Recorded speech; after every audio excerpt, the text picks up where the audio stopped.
Shalom amigos de Pinceladas de Torah, bienvenidos a una entrega más de la Parashá de la semana. Esta semana hemos estudiado aquí en Israel Parashá Korach. Parashá Korach, se suele también como traducir como Coré, se encuentra en el Sefer Bamidbar, en el libro de Números, los capítulos 16, 17 y 18 de este libro.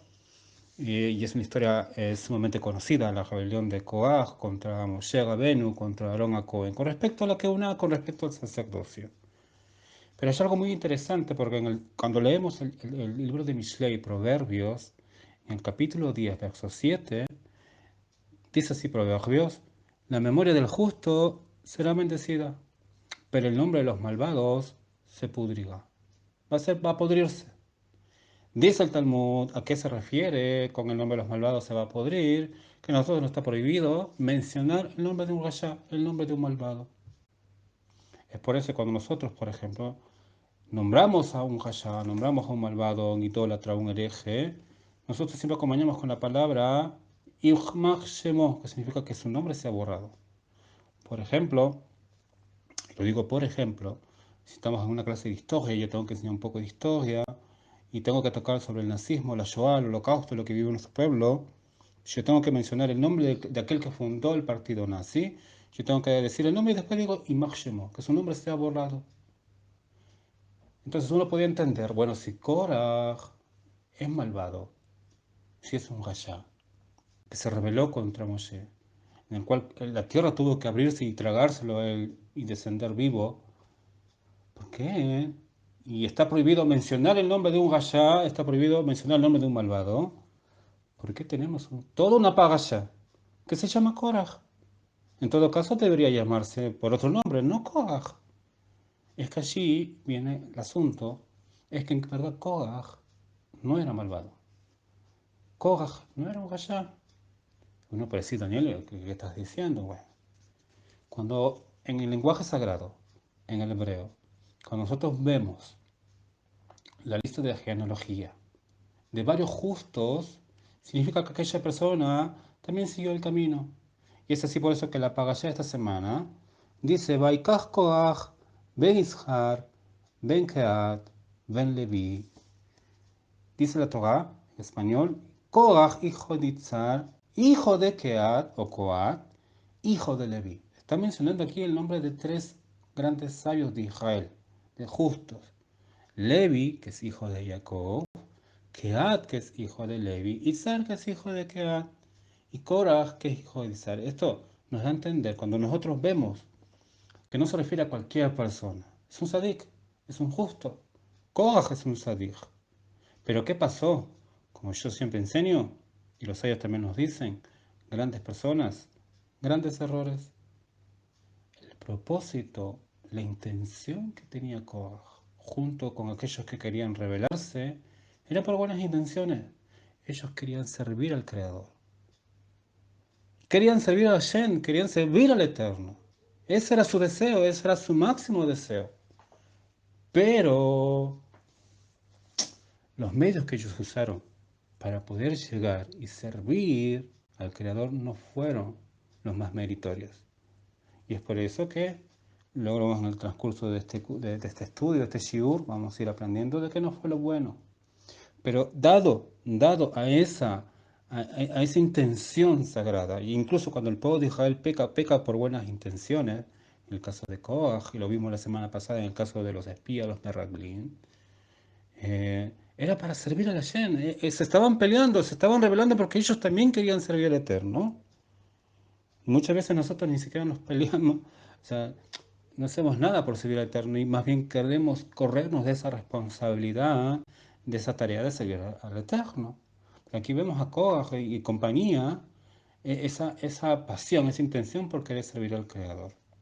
Ahora, si yo les dijese a cada uno de vosotros a quienes llega estos audios, si vos hubiese estado en ese tiempo, en aquel entonces, ¿vos de qué parte estarías? ¿Estarías del bando de Moshe o estarías del bando de Korach?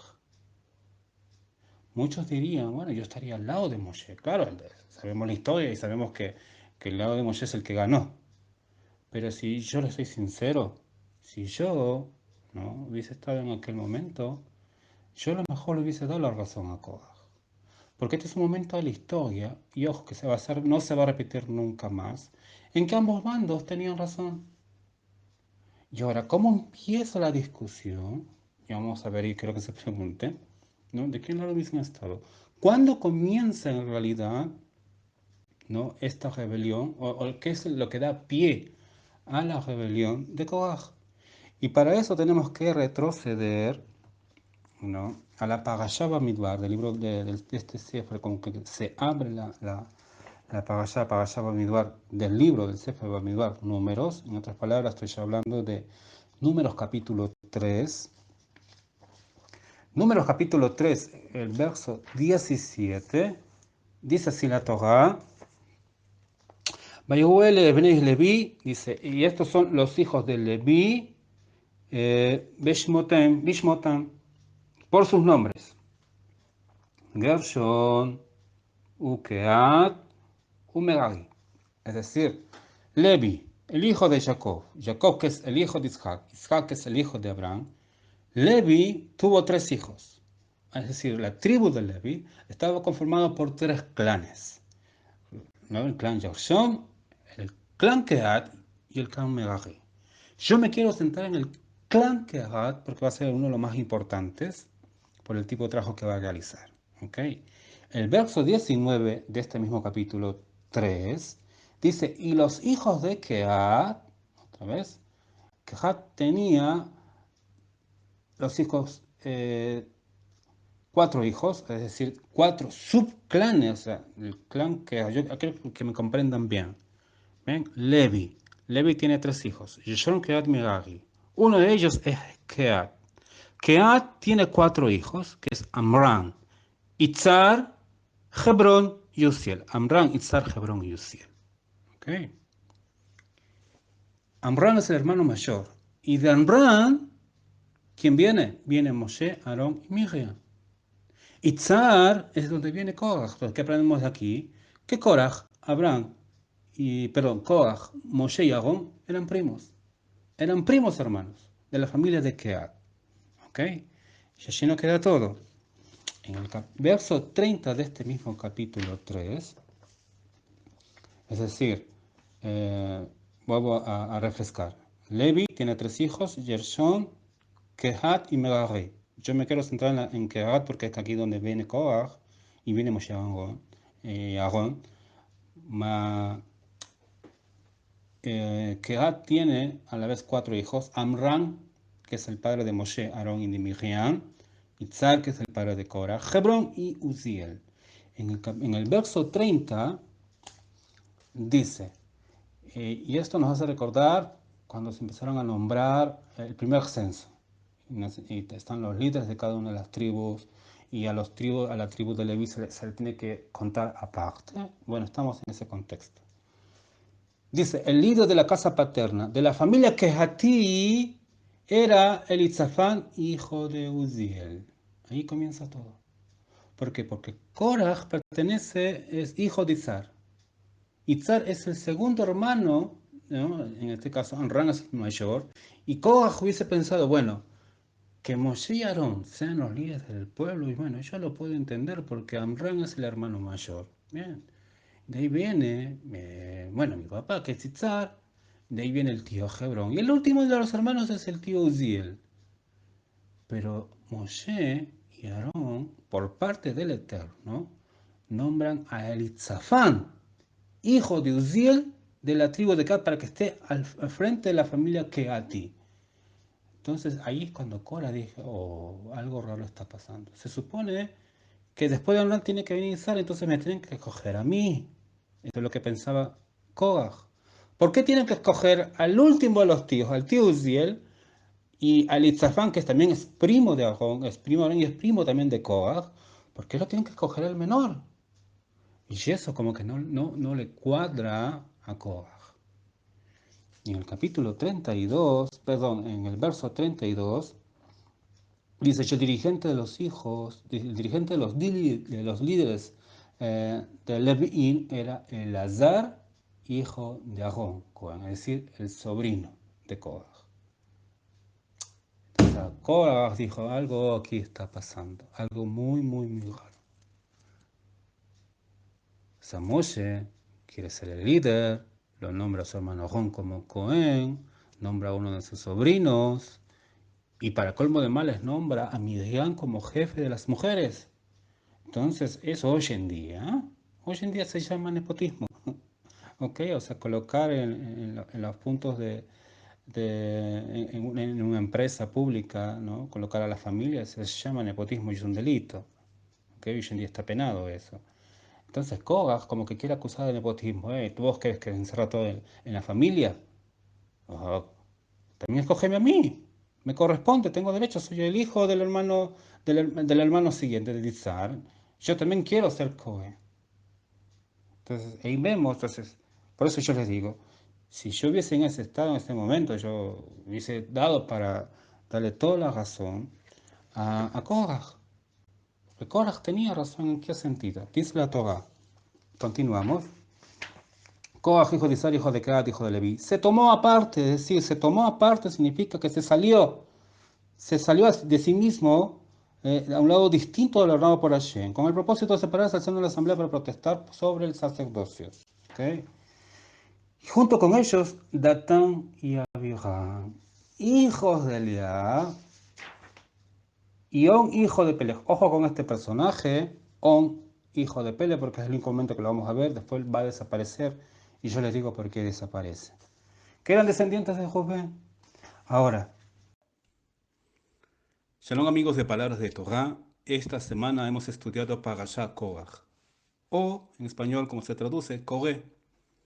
Esta porción se encuentra en el Sefer Bamidbar o libro de Números, a partir del capítulo 16, verso 1, hasta el capítulo 18, verso 31. De entre todos los temas que trata esta parashá, el punto más importante es justamente la rebelión de Korach o de Coré, en contra del liderazgo de Moshe y el sacerdocio de Aarón a Cohen, el sumo sacerdote, pues él deseaba ese puesto.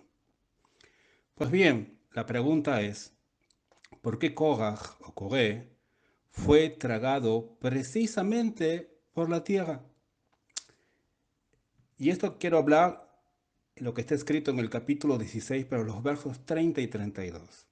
Dice así la Torá, pero si Hashem el Eterno crea una creación y el suelo abre su boca y traga a ellos y a todo lo que es suyo, y ellos descienden vivos al inframundo, entonces sabrán que estos hombres han provocado la ira del Eterno. Y sucedió que cuando él, es decir, Moshe, terminó de hablar todas estas palabras, el suelo debajo de sus pies se hendió, y la tierra abrió su boca y se tragó a ellos y a sus casas. Que la tierra abriera la boca y se tragara a Korach y a sus seguidores fue un milagro en realidad. Podemos preguntarnos por qué este milagro tuvo lugar precisamente a través de la tierra y no por otro medio, como por ejemplo la madera, el agua o un animal. De acuerdo con lo que explican nuestros sabios, Korach comenzó su controversia precisamente después del pecado de los espías, la parashá que vimos la semana pasada, parashá Shelach Leja, envía para ti. Antes de dicho pecado, Korach o Coré se encargaba de transportar el arca del Eterno, el arca del testimonio, y deseaba tener una tarea aún más honorable, pero pensaba que muy pronto estarían en la tierra de Israel, y entonces cuando entraran a la tierra de Israel, allí él recibiría una función más importante. Sin embargo, cuando se decretó que el pueblo de Israel no entraría a la tierra, es decir, esa generación de los que habían llorado y habían hablado mal de la tierra de Israel, hasta que transcurrieran otros 40 años, a causa de los pecados de los espías, Korach quiso recibir una tarea más honorable mientras se encontraba aún en el desierto, y en consecuencia comenzó la controversia y su rebelión. Por lo tanto, lo que llevó a Korach a oponerse a Moshe y a Aarón, el sumo sacerdote, fue una consecuencia de que no entraran de inmediato a la tierra de Israel. Es decir, que la controversia giró en torno a la tierra.